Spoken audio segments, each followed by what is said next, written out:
E aí, moçada, nesse momento a gente vai dar início à nossa primeira videoaula sobre eletrodinâmica, onde o objetivo é abordar alguns assuntos que dizem respeito ao movimento das cargas elétricas dentro dos materiais condutores. Até agora eu tinha postado videoaula apenas sobre cargas elétricas que se encontram em repouso, o que compõe uma área da física conhecida como eletrostática. A partir desse momento, a gente vai trabalhar um pouquinho com as cargas elétricas em movimento, no que nós chamamos de eletrodinâmica. A primeira coisa que a gente tem que ver dentro dessa nova área da física é a definição de corrente elétrica. Para isso, eu vou recorrer à seguinte situação. Vamos imaginar que através de um microscópio hiper, super, ultra, mega potente, eu tenha conseguido filmar o movimento dos elétrons dentro de um determinado fio. Naturalmente, essa é uma experiência mental, porque não existe tal equipamento.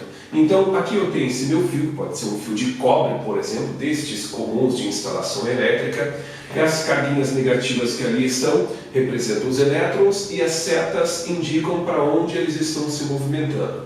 Vejam que nessa hipotética filmagem, fotografia, os elétrons eles se movem aleatoriamente para qualquer lugar. Isso aqui não compõe corrente elétrica. Agora, a partir do momento que eu ligar as pontas deste fio nos terminais de uma bateria de carro, por exemplo, submetendo este fio a uma determinada tensão, aqui representada pela letra U, eu perceberia numa nova filmagem, fotografia, que os elétrons passariam a se movimentar em um único sentido. A partir do momento que isso ocorre, nós temos a composição de uma corrente elétrica. Portanto, entende-se corrente elétrica como sendo o movimento ordenado de cargas elétricas. E não precisa ser necessariamente elétron. A gente vai ver daqui a pouco que no que diz respeito aos líquidos não são os elétrons que compõem a corrente elétrica, e sim outros portadores de carga elétrica. Não necessariamente os elétrons, mas outros tipos de cargas elétricas, vamos colocar nestes termos. Então, entende-se por corrente elétrica, como eu já mencionei, não o movimento de cargas elétricas, e sim como o movimento ordenado de cargas elétricas. Aqui em cima nós não temos a composição de corrente elétrica, enquanto que aqui embaixo sim, porque nós temos um movimento ordenado disso aí. Tendo em vista a definição de corrente elétrica, nós temos plenas condições de estudar a intensidade da corrente. Como que eu posso definir a intensidade da corrente elétrica? Para isso, vamos imaginar a seguinte situação. Vamos supor que aqui eu tenho um condutor filiforme, um condutor no formato de um fio, e aí vamos imaginar que eu pego uma faca, tá? E aí eu corte esse fio, secciono ele transversalmente. O que é isso? É você pegar uma faca e cortar esse fio de tal maneira que a lâmina forme com o fio um ângulo de 90 graus. Quando você corta este fio, obtém-se uma determinada área. Esta área nós vamos chamar de área de secção transversal, e pelo fato do fio ser cilíndrico, esta área de secção transversal é a área de um círculo. Então, esta área que eu estou aí mencionando é a área de secção transversal, que é a área obtida quando se corta um fio de tal maneira que a lâmina dessa hipotética faca forme com ele um ângulo de 90 graus. Quando se secciona transversalmente, obtém-se uma figura geométrica conhecida como um círculo, e a área dessa secção transversal vai ser calculada naturalmente pela fórmula clássica de área de círculo, que é o πr ao quadrado. Então, por que eu estou analisando isso aqui? Pelo seguinte, dentro deste fio há uma corrente elétrica, ou seja, elétrons se movimentando ao longo deste fio, de forma ordenada. Se eu conseguir contar a carga elétrica, a quantidade de carga que passa por esta área de secção transversal em um determinado intervalo de tempo, eu estarei medindo a intensidade da corrente, o valor da corrente elétrica. Matematicamente falando, a intensidade da corrente, que nós representamos pela letra I, representa a quantidade de carga elétrica que passa por esta área de secção transversal durante um certo intervalo de tempo. Este que aqui aparece, repito, representa a carga elétrica que passa por este fio, e esse T representa o tempo que você fica contando esta carga elétrica passar por esse fio. Lembrando que a carga elétrica ela também pode ser determinada em função do número de elétrons que por ali passam. Isso a gente viu nas videoaulas de eletrostática.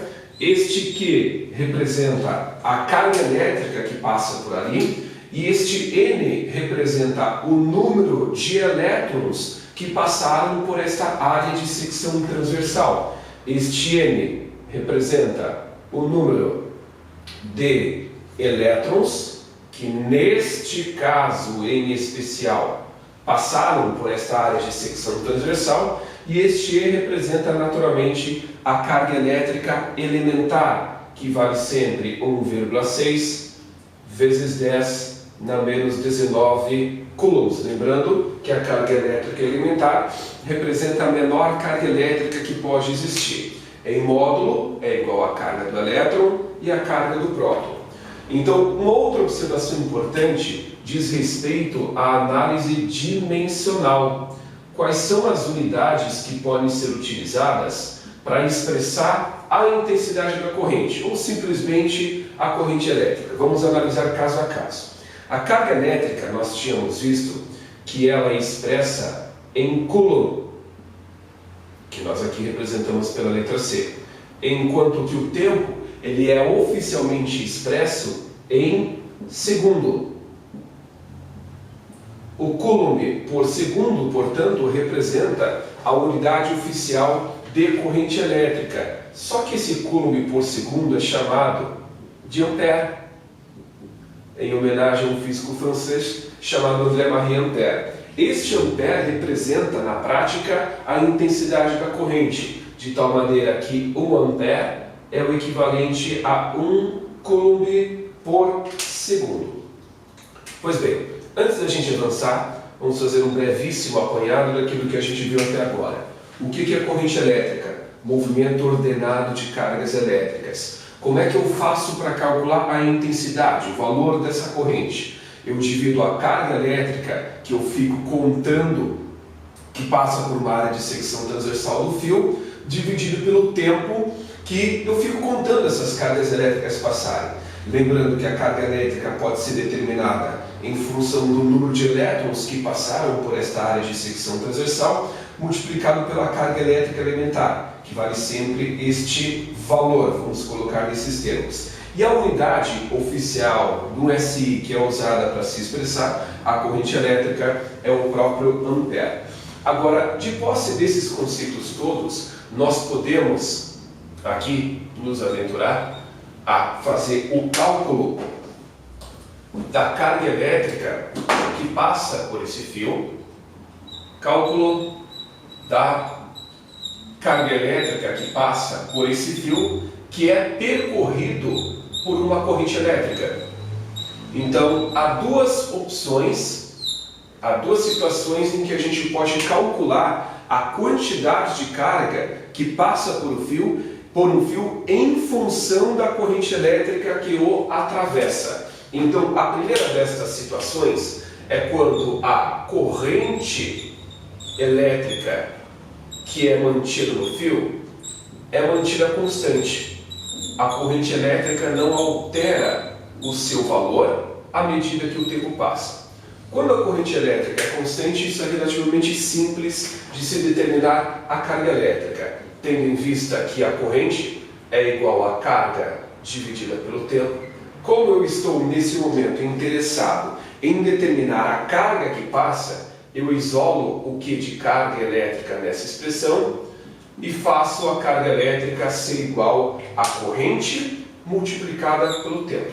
É a fórmula do kit, que pode ser usada para se calcular a carga elétrica quando a corrente elétrica em questão é constante. Quando a corrente elétrica não é constante, quando ela oscila de valor à medida que o tempo passa, aí nós devemos recorrer a uma propriedade gráfica. Então agora a gente vai analisar como é que a gente faz para calcular a carga que passa pelo condutor quando a corrente elétrica que o atravessa é variável. Aí está. Se a corrente elétrica que atravessa o condutor varia, eu simplesmente não posso utilizar aquela fórmula, já que eu deixei bem claro que ela só pode ser usada quando a corrente é constante. Se a corrente varia, o problema tem que me indicar de que forma essa corrente elétrica vai variar. E geralmente esta indicação é feita através de um gráfico. O programa geralmente lhe fornece um gráfico que mostra de que maneira esta corrente elétrica vai oscilar à medida que o tempo passa. Há situações em que o problema não fornece o valor, não fornece o gráfico, mas ele te dá uma função que mostra de que maneira essa corrente vai variar. Aí o que você vai ter que fazer? De posse desta função, você tem que montar o gráfico e seguir as instruções que eu vou lhe passar a partir desse momento. Vamos imaginar que uma corrente elétrica ela tenha aumentado em um determinado momento, depois ela foi mantida constante e depois ela resolveu cair.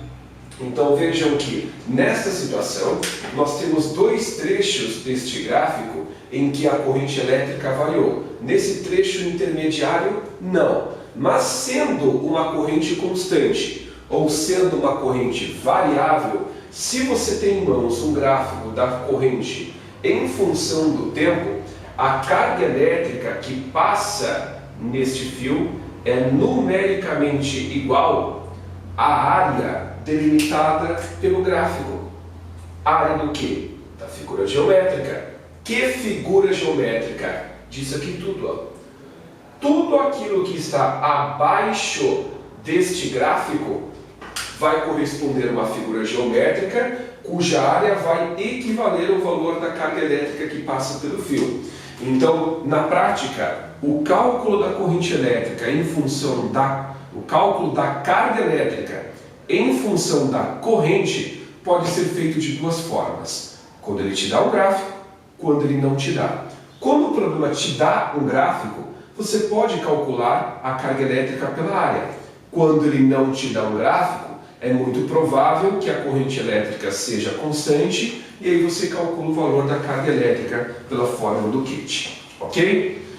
Muito bem. Tendo em vista isso tudo que a gente discutiu, a gente vai falar agora sobre os dois principais tipos de corrente elétrica que existem. Então vamos agora classificar a corrente elétrica. Vamos identificar quais são os dois tipos de corrente. Então, o primeiro deles é o que a gente chama de corrente elétrica contínua, que nos aparelhos elétricos pode ser identificado pelo símbolo DC. Tá? Então lá, se você abrir a bateria do celular, por exemplo, você vai ver que tem lá aproximadamente 3,6 volts, pode mudar um pouco de um celular para o outro, DC. Este DC é um termo que representa essa corrente elétrica chamada de corrente contínua. E o que diabos é essa corrente elétrica contínua? É aquele tipo de corrente elétrica em que as cargas elétricas elas se movem num único sentido. E aí, nesse tipo de situação, aqui, este meu exemplo, ilustra uma situação onde a corrente elétrica é contínua. Percebam que essas três cargas que eu desenhei estão se movimentando em um único sentido. Quando todas vão para o mesmo lugar, nós dizemos que as cargas elétricas constituem uma corrente elétrica chamada de corrente contínua. Onde que existe a corrente elétrica contínua? Todos os circuitos que são alimentados por pilhas e por baterias são alimentadas por corrente contínua. Ao passo que a corrente elétrica alternada representa um comportamento completamente diferente. A corrente elétrica alternada, aqui representada por AC, esta é a simbologia que é usada para se representar a corrente alternada. As cargas elétricas que constituem a corrente, as cargas elétricas se movem em sentidos alternados. Como assim as cargas elétricas se movem em sentidos alternados? As cargas elétricas ficam indo para frente, para trás, para frente, para trás. Elas ficam oscilando em torno de uma posição fixa. Isto é o que a gente chama de corrente alternada. As cargas que constituem a corrente ficam indo para frente e para trás, por isso que elas se movem em sentidos alternados. Onde que nós encontramos corrente elétrica alternada? A rede elétrica brasileira, e me arrisco a dizer a rede elétrica mundial, ela é toda alimentada por esse tipo de corrente. Embora a corrente contínua ela desperdice menos energia na forma de calor, que a gente chama de efeito Joule, né? Todo aparelho eletroeletrônico, depois de um certo tempo de funcionamento, fica quente, indicando que parte da energia elétrica está sendo convertida na forma de calor, e isso ocorre menos intensamente na corrente contínua. Significa que a corrente contínua é mais eficiente, não desperdiça tanta energia na forma de calor. E por que não se utiliza a corrente contínua na rede elétrica? Simplesmente porque a corrente contínua não pode ser transformada. A gente sabe que a rede elétrica brasileira não é padronizada em 220 volts. Naturalmente, vocês sabem que existe o 110. Se a rede elétrica fosse contínua, não daria para transformar 110 para 220. Somente corrente alternada que consegue ser transformada. A rede elétrica brasileira opera com uma frequência de aproximadamente 60 Hz. Isso significa que os elétrons eles ficam indo para frente, para trás, 120 vezes por segundo. Então isso significa que a lâmpada aí do quarto, da sala, onde você está assistindo essa videoaula, ela está acendendo e apagando 120 vezes por segundo. Então, se a lâmpada acende e apaga 120 vezes por segundo, por que eu não enxergo ela acender e apagar? Porque o nosso olho ele consegue perceber frequência de pisca-pisca numa frequência de no máximo 48 vezes por segundo. Então, se a lâmpada acendesse e apagasse no máximo 48 vezes por segundo, a gente perceberia. Só que como ela acende e apaga 120, isso está muito além da nossa capacidade visual. Já a rede elétrica paraguaia opera com uma frequência de 50 Hz. E acredito eu que essa frequência um pouco menor seja devido à menor demanda de energia elétrica, porque o Paraguai é um país menos populoso, não requer tanta energia elétrica assim, então quero acreditar que seja este o motivo da frequência ser um pouco diferente, mas prefiro não me arriscar muito nesse sentido. Eu sei desses valores porque uma das maiores usinas elétricas do mundo, a usina de Itaipu, ela opera com bancos de transformadores que ora produzem uma tensão que opera na frequência de 60 Hz e outra que opera na frequência de 50, porque a usina de Itaipu, como vocês bem sabem, ela distribui energia elétrica para estes dois países. Muito bem, outra observação importante, a gente vai terminar essa videoaula agora falando sobre a corrente elétrica nos diferentes meios, vamos colocar nesses termos. Quando eu falo a corrente elétrica nos diferentes meios, a gente vai ver o que constitui a corrente elétrica, tanto nos materiais sólidos, nos líquidos e nos gases. Primeiramente, vamos discutir quem é que constitui a corrente elétrica nos materiais sólidos. Quem compõe a corrente elétrica nos materiais sólidos? Somente os elétrons é que constituem a corrente elétrica nesse meio da matéria. Lembrando que a corrente elétrica pode ser calculada através dessa expressão, carga sobre tempo, e a carga ela pode ser calculada pelo produto do kit, se a corrente elétrica for constante ou se a corrente elétrica for variável. Você calcula o valor desta carga elétrica através da área do gráfico em questão. Nesse diminuto gráfico, eu tenho uma corrente elétrica que está aumentando de valor. Então, nesta situação, para calcular o valor da carga elétrica, eu tomo a área da figura imediatamente abaixo deste gráfico. Nós também temos interesse em analisar quem compõe a corrente elétrica nos materiais líquidos. Então, aqui a análise é um pouco mais pormenorizada, pelo seguinte: vamos imaginar que aqui eu tenho uma cuba com água pura, deionizada, ou seja, só tem H2O nessa água, e a gente sabe que na água de torneira tem H2O, tem íon, tem sais dissolvidos, tem coliformes fecais, coliformes totais e outras porcarias aí. Então, nesta água deionizada, eu mergulho dois eletrodos, um eletrizado positivamente e um outro eletrizado negativamente. Então, do jeito que as coisas estão, não há formação de corrente elétrica, simplesmente porque quem constitui a corrente elétrica nos materiais líquidos são somente os íons. Íon representa aquele átomo com sobra de carga elétrica. Vocês sabem que há dois tipos de íons: os ânions, que são aqueles íons positivamente carregados com sobra de cargas positivas, ânions, íons negativamente carregados com sobra de carga negativa, e agora sim, os cátions, que são aqueles íons com sobra de carga positiva.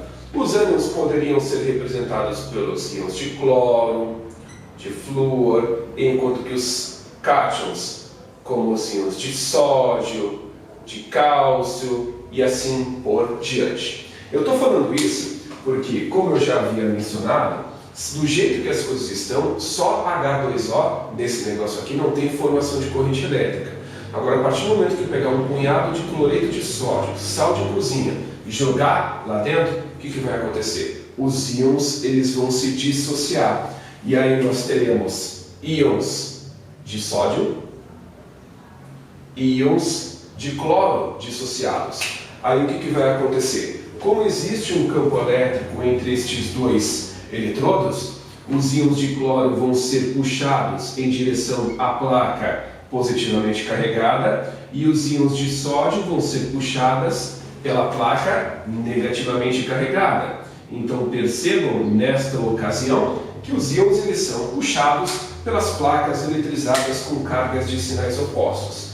Nessa situação, como haverá um movimento ordenado desses dois tipos de cargas elétricas, aqui não somente as cargas negativas é que vão compor a corrente, e também as cargas positivas e negativas, os ânions e os cátions. Então, na hora de definir a fórmula para se calcular a corrente elétrica, eu devo ter o cuidado de somar a carga elétrica dos cátions com a carga elétrica dos ânions em módulo, e aí sim dividir pelo intervalo de tempo. Então, nesta ocasião, eu não posso somar a carga elétrica dos dois sem estar em módulo, porque nesta ocasião Se eu somar a carga positiva do sódio com a carga negativa do cloro, vai dar uma carga total zero, o que implicaria uma corrente elétrica zero. E se você mergulhar a tua mão ali, você vai ser eletrocutado. Então, nessa situação, tem que tomar um pouco de cuidado para somar devidamente a carga dos cátions e dos ânions devidamente em módulo. Então, veja que no caso dos líquidos, funciona de uma forma um pouco diferente, porque não somente as cargas negativas que compõem a corrente elétrica, o que acontecia nos sólidos, mas também as cargas positivas também compõem estes líquidos. E para a corrente elétrica nos líquidos. E para finalizar, quem constitui a corrente elétrica no meio gasoso? Isso é fácil. Nos gases podem ser os elétrons, que constituem a corrente elétrica, ou os íons. Então, tanto os elétrons como os íons, tanto os elétrons ou os íons podem compor a corrente elétrica no meio gasoso. Aqui eu listei a corrente elétrica nos diferentes meios em ordem decrescente de importância. O que realmente vocês têm que saber é que nos materiais sólidos, os elétrons é que compõem a corrente elétrica, nos líquidos, os cátions, e aqui nos gases, até mesmo não há uma definição matemática para a corrente elétrica nos meios gasosos. Fiquem apenas atentos quanto a quem constitui a corrente elétrica nesse meio físico da matéria. Estamos entendidos? Essa é a primeira aula sobre a eletrodinâmica, sobre eletricidade em movimento. Depois a gente vai continuar falando um pouquinho mais, só que agora no que diz respeito à resistência e à condutância elétrica.